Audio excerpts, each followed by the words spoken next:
Senhor presidente, eu subo a essa tribuna com a indignação dos justos. Ottoni não para. E começo o meu pronunciamento lendo a fala do decano do Supremo Tribunal Federal, o ministro Celso de Mello. Abre aspas.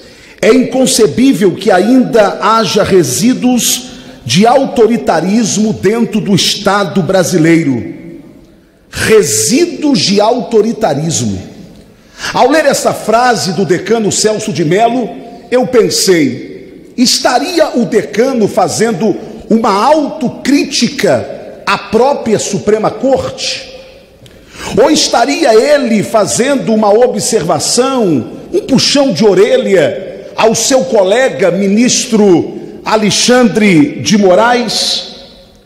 Senhor presidente, vamos partir do princípio de que criticar um ministro da Suprema Corte é um ataque à instituição STF, como querem convencer a sociedade.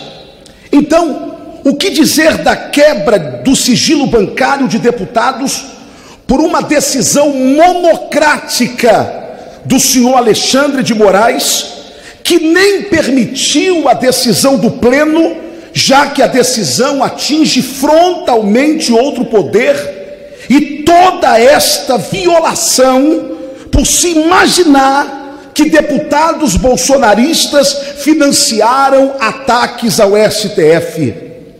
Quebra de sigilo bancário de deputados que nunca tiveram seus nomes envolvidos no esgoto da corrupção.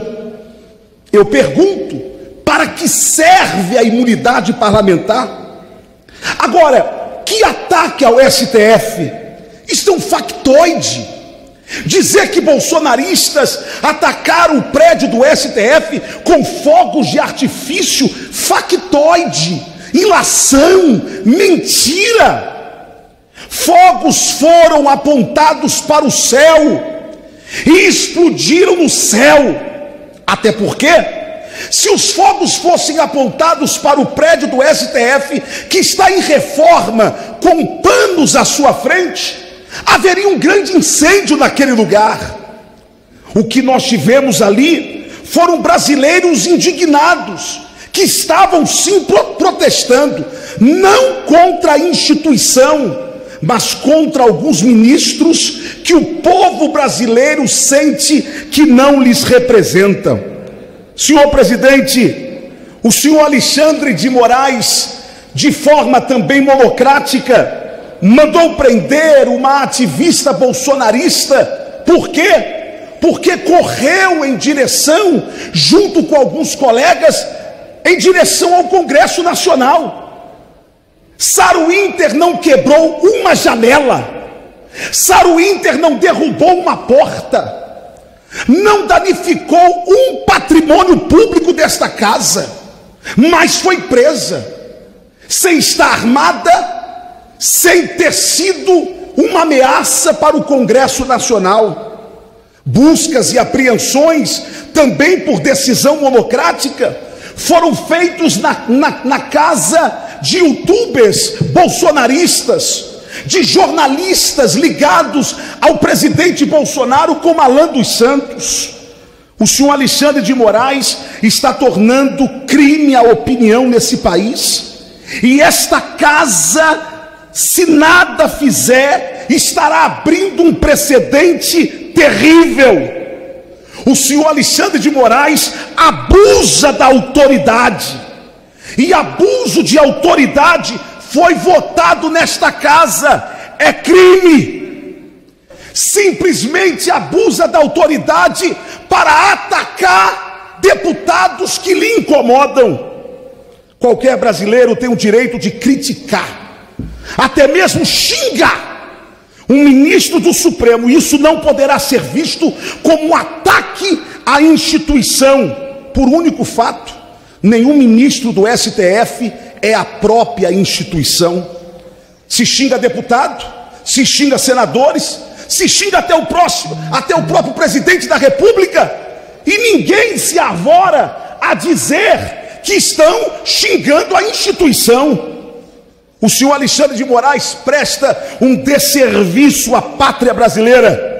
Agora, com a consciência dos justos, digo desta tribuna ao senhor Alexandre de Moraes: não investigue somente a minha conta, não, ministro. Investigue a minha vida. Eu desafio ao senhor: investigue a minha vida. Desafio o senhor, caso o senhor encontre alguma irregularidade, caso o senhor não encontre alguma irregularidade nas minhas contas bancárias pessoais, que não vai encontrar, eu desafio, senhor ministro Alexandre de Moraes, o senhor abrir as suas contas, e nós dois vamos apresentar as nossas contas bancárias à Polícia Federal. Senhor Alexandre de Moraes, a continuar nesse ritmo de abuso de autoridade, eu afirmo desta tribuna que nós veremos a sua queda de forma democrática e de forma republicana. Já pedi aos meus advogados que entrem com uma ação na Corte Interamericana. Vou até as últimas consequências para manter a minha honra.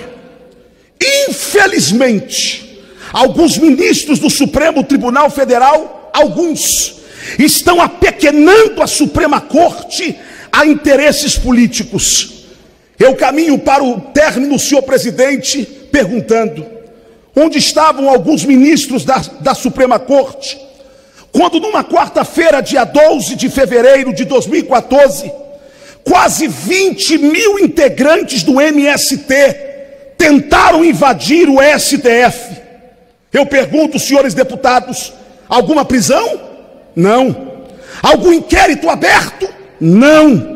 A casa de algum líder do movimento teve busca e apreensão? Não. E aí o STF se transforma agora numa casa partidária contra deputados bolsonaristas. Eu encerro, senhor presidente, fazendo uma observação lamentável dessa tribuna. O que mais me incomoda, mesa diretora, é o silêncio do deputado Rodrigo Maia. É o silêncio do meu presidente. Gostando ou não de mim, ou eu gostando ou não dele, é o meu presidente, que se cala diante de uma afronta que esta casa sofreu. Mas o presidente Rodrigo Maia, se não se manifestar em proteção a esta casa, se apequenará, mostrando que se algum deputado é bolsonarista, ele não defenderá como presidente desta casa. Encerro, portanto, rogando a Deus que nos traga dias melhores, menos obscuros a esta nação, porque daquilo que acusam o presidente Bolsonaro de autoritarismo, é o que nós estamos vendo acontecer pelo braço de quem deveria nos proteger, alguns ministros do STF. Viva a Suprema Corte! Mas que nojo do senhor Alexandre de Moraes, que nojo!